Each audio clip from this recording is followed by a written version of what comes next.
महायुतीच्या समन्वय समितीच्या बैठक पार पडली। बावनकुळेंच्या अध्यक्षतेखाली बैठक पार पडली। महामंडळाचे वाटप, निधी वाटप यावर चर्चा झाली असं भुजबळांनी म्हटले। भुजबळ, शंभूराज देसाई, गिरीश महाजन, दादा भुसे उपस्थित होते।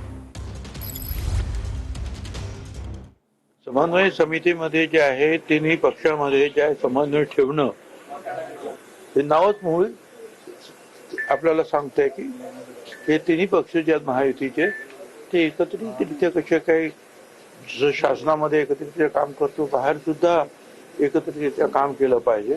निधीच्या बाबतीमध्ये सुद्धा निधी प्रत्येक पक्षाचे किती लोक आहेत त्या प्रमाणामध्ये तो निधी वाटप होणार। तर अशा रीतीने जे आहे सगळी चर्चा झाली। समन्वय समितीची बैठक आज या ठिकाणी झाली। तिन्ही पक्षाचे दोन असे नेते 6 जण या ठिकाणी उपस्थित होते आणि अतिशय मोकळी चोकळी चर्चा झाली। 4-5 विषयांवर त्या ठिकाणी चर्चा झालेली आहे। सगळ्याच ठिकाणी कार्यकर्त्यांना न्याय देणं आवश्यक आहे, त्यांनाही त्या ठिकाणी घेतलं गेलं पाहिजे आणि म्हणून या समित्या लवकरात लवकर करण्याच्या विषयी आज चर्चा झालेली आहे आणि 10-12 दिवसामध्ये हे सगळे नावं येतील आणि त्यानंतर आम्ही त्या समित्या त्या ठिकाणी मग जिल्हाधिकाऱ्यांकडे असतील, शासनाकडे असतील, त्या ठिकाणी आम्ही देऊ।